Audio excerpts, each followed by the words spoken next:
ഇല്ല, പാർട്ടിയുടെ പ്രതികരണം എനിക്കറിയില്ല. ഞാൻ വിമത സ്ഥാനാർത്ഥിയല്ല, ഞാനൊരു സ്വതന്ത്ര സ്ഥാനാർത്ഥിയായിട്ട് മത്സരിക്കുന്നു. ഇവിടെ ആദ്യം എന്നെയാണ് തീരുമാനിച്ചത് പാർട്ടി.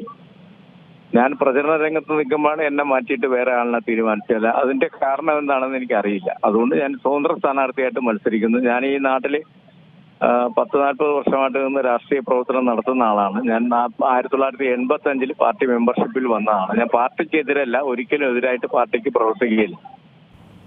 ഇപ്പോൾ കടകംപള്ളി സുരേന്ദ്രനെതിരെ ഒരു വിമർശനമൊക്കെ വരുന്നുണ്ട്. ഇപ്പോൾ ഈ ഒരു മന്ത്രി ആദ്യം ഒരു സീറ്റ് തരാം, ബാക്കി പ്രവർത്തനങ്ങൾ തുടങ്ങിക്കോളൂ എന്നുള്ള ഒരു വാഗ്ദാനമൊക്കെ തന്നിരുന്നെങ്കിലും പിന്നീട് പെട്ടെന്ന് ഉള്ള ഒരു മാറ്റമാണ്, മറ്റൊരു സ്ഥാനാർത്ഥിയെ പ്രഖ്യാപിക്കുകയാണ് ചെയ്തിരിക്കുന്നത്.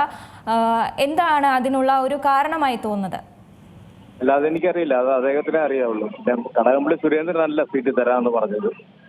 പാർട്ടി ലീഡർഷിപ്പ് തീരുമാനിച്ചതിന് ശേഷമാണ് ആ വിവരം കടകംപള്ളി സുരേന്ദ്രൻ എന്നെ അറിയിക്കുകയായിരുന്നു. കടകംപള്ളി സുരേന്ദ്രന്റെ ഔദാര്യമല്ല.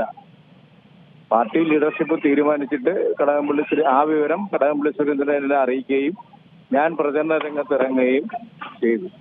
അവിടെ അങ്ങനെ ഒരു മറ്റാർക്കെങ്കിലും അതിൽ എതിർപ്പോ എന്തെങ്കിലും തർക്കമോ ഉണ്ടായിരുന്നതായിട്ട് എനിക്കറിയില്ല. ഒരു തർക്കവും ഇല്ലായിരുന്ന ഒരു സീറ്റ് സ്വാഭാവികമായിട്ട് പ്രഖ്യാപിക്കാമായിരുന്നു. അതിനു പകരം തർക്കമുണ്ടെന്ന് വരുത്തി ഈ പ്രശ്നങ്ങളിലേക്ക് ഉണ്ടാക്കുകയായിരുന്നു ചെയ്തത്.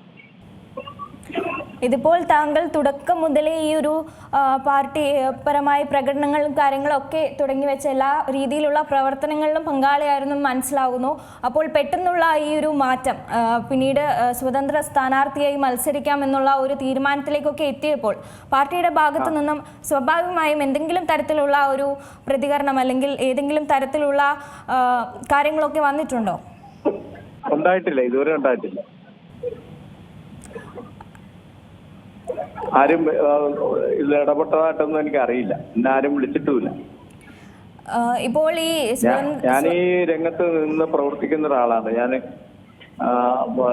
ഒരുപാട് പേരോട് ഞാൻ സ്ഥാനാർത്ഥിയാണെന്ന് പറഞ്ഞുപോയി. ഒരുപാട് വ്യക്തികളെ കണ്ടു. ഞാൻ ഈ നാട്ടിലെ എല്ലാ വിഷയങ്ങളിലും ഇടപെടുകയൊക്കെ ചെയ്യുന്ന ഒരാളാണ്. അപ്പൊ അതുകൊണ്ട് അതിനൊരു ഇനിയിപ്പോ ഒരു പൊതുപ്രവർത്തകനായി അവിടെ തന്നെ അങ്ങ് അവസാനിപ്പിക്കാം എന്ന് കരുതിയതാണ്. പക്ഷെ അതിനുള്ള ഒരു അവസരം തരുന്നില്ല. ഞാൻ എന്നെയാണ് തീരുമാനിച്ചിരുന്നതെങ്കിൽ ആദ്യം തന്നെ കൂട്ടാമായിരുന്ന ഒരു സീറ്റാണ്. അതെ, ഇനിയിപ്പോൾ ഈ ഒരു സ്വതന്ത്ര സ്ഥാനാർത്ഥിയായി മത്സരിക്കാനാണ് തീരുമാനിച്ചിരിക്കുന്നത്. ഈ ഒരു തീരുമാനത്തിൽ തന്നെ മുന്നോട്ട് പോകാൻ എന്നുള്ള ഒരു തീരുമാനം തന്നെയാണോ? ഏതെങ്കിലും രീതിയിൽ ഞാൻ അത് തന്നെ മുന്നോട്ട് പോവുകയാണ്. എനിക്ക് ജയിക്കാൻ കഴിയുമെന്നാണ് എന്റെ വിശ്വാസം.